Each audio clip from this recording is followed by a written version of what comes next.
Hey there, nature lovers. It is Jackie from Eco Endeavor, and in today's video, I want to talk to you about what you can plant, what you can grow in February. I'm going to be talking about what you can plant directly outside, like direct sow, what you can plant outside under cover, what you can start indoors on seed mats and domes and using up all that valuable real estate for seed starting, and what you can be planting for cover crops. We're going to be talking about vegetables and flowers that you can start.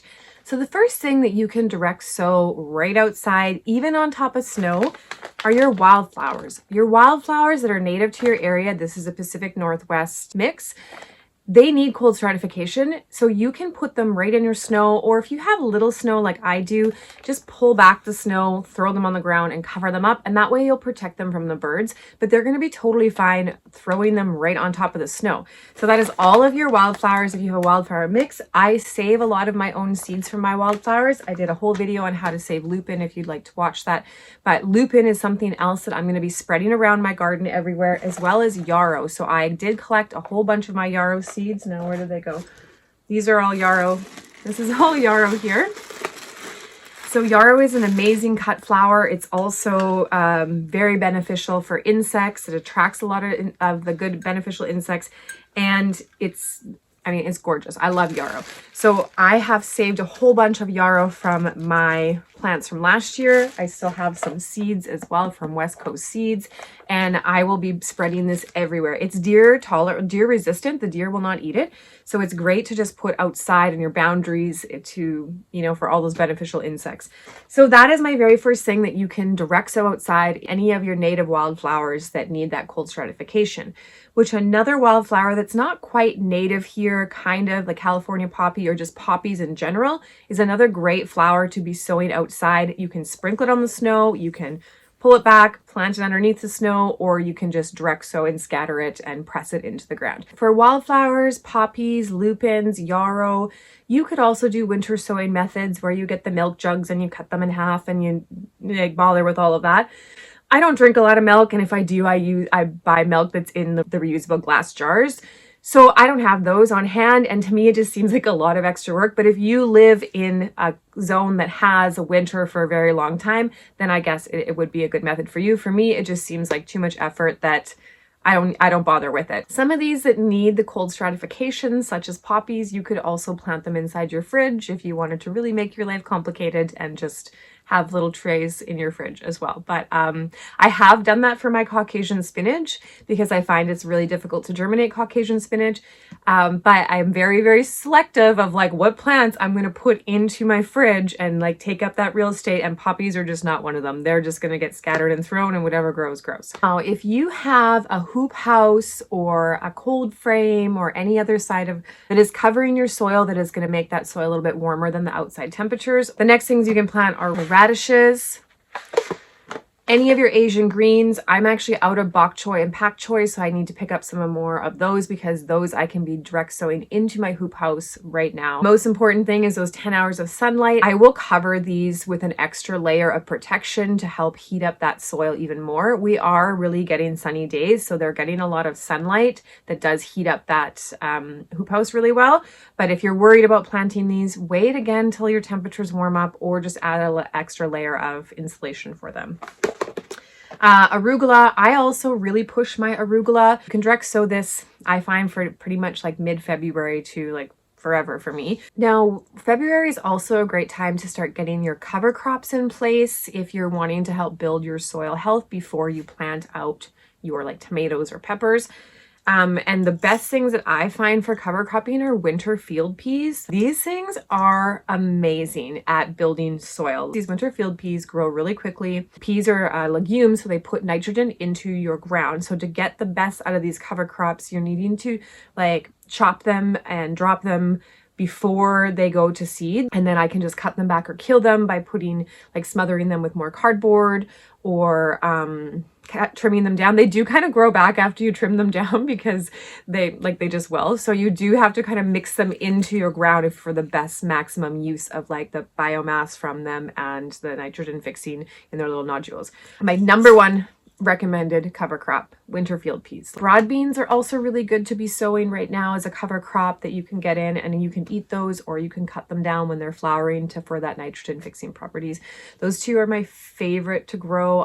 If your ground is not frozen and you don't have snow, you can actually direct sow your winter field peas and your broad beans right now. I did last year at this time and they grew beautifully. So the next thing we're going to talk about is what seeds you can start inside in seed trays with a heat mat. Or you can put them on top of your fridge as well to get them started, and then make sure as soon as they germinate to move them underneath your lights. Now my seed starting setup is very, very minimal at the moment because I have not built my house yet. Now, my future home has a solarium in it to be able to grow fruit trees like oranges and figs and avocados if I want to. And I'm going to have a beautiful, beautiful space to be starting all the garden seeds I ever want. But I have not built my house yet. My future home has many sustainable features, including that solarium. So if you're interested in sustainable home building and want to see me build the most beautiful solarium you've ever seen, then be sure to hit that subscribe button so you don't miss out, because I think we're going to be breaking ground April. April is what I'm hoping for. The permits are with the permit gods, so hopefully they approve it. I am building again out of sustainable materials, which in this case is hempcrete. So I am building my house out of plants or plant fiber. But yeah, anyways, okay, back to the gardening stuff. So my real estate is very, very limited inside what I have for a heat mat. My heat mat is small and my lights are small for a reason so that I don't get too crazy. So I'm going to be very selective on what I start from seed personally. So the only thing that I'm going to be starting from the list that I'm going to share with you today is asparagus, because asparagus is a perennial plant that once you have it, you'll have it forever. And I do have some asparagus crowns that I planted last year that I will link that video above if you're interested in watching that. But I also have some asparagus seeds I saved from a previous house. And those seeds are now 2 years old, and I want to start them from seed so I can get more asparagus, because I think the perennials are the way to go for gardening. And if you can plant something once and then harvest for the rest of your life from it, why would you not make space in your seed starting for that? So asparagus would be my number one thing for you to plant. If you have a huge setup and you've just gone crazy with grow lights and grow mats and you want to get everything started, you can start strawberries right now from seeds, you can start onions right now from seeds, and you can start leeks from seeds. Now, I, again, prioritize perennials in my garden. So all three of those I have in perennial form. Actually, not the leeks yet, but for the onions, I grow Egyptian onions. So I know in the spring I will have all the little green onion scallions that I want. You can also eat the bulb of the Egyptian onion. So I already have access to onions in my garden that I don't need to start them from seed, and I can direct sow those in April here. So I will direct sow the onion seeds that I saved last year from my own garden. And then I also have a new variety of scallions that I bought last year from West Coast Seeds. So I can direct sow these so they don't get valuable space for me in my seed starting setup, but they might for you. So if you want to start these from seeds, then you can. Now, for strawberries, I already have a very well-established strawberry patch and they grow from runners. So it's not, in my opinion, a good use of my time and space to start strawberries from seed. But if it's something that you're interested in doing, now is the time to do it. Leeks, I would start from seed if I had some, but I don't currently have any leeks from seed. And I would like to be growing the Delft Perpetual leek, which is a perennial leek that will just multiply and regrow itself. So my plan is to actually find a gardener, and I already have one in mind, a friend that I know has them, that can divide the plant for me and give me that. Perennial vegetables are the way to go, in my opinion, to help make gardening just easier for you. So that's why I'm not starting those personally from seed, but if you wanted to, no one's going to stop you. Go for it. These are chive seeds that I saved from my garden that you could also be planting inside. These come up year after year. I have garlic chives and I have regular chives in my garden. So I'm taken care of in the oniony, garlicky, whatever flavor department in early spring. So perennials, plant perennials. If you don't have these, they're easy to buy. You can buy lots of different types of chives to put in your garden and they'll come back. All right, the next thing I want to talk to you about is flowers. Now, there are a ton of flowers that you can start from seed right now indoors for your garden. And I would say choose those based on what your priorities are for what you want. If you don't have calendula, marigolds, and nasturtiums in your garden already, I would start with those 3. If you're a new gardener and you're just getting established, these 3 are going to give you the biggest bang for your buck. They are edible, they are medicinal. Well, the calendula is medicinal.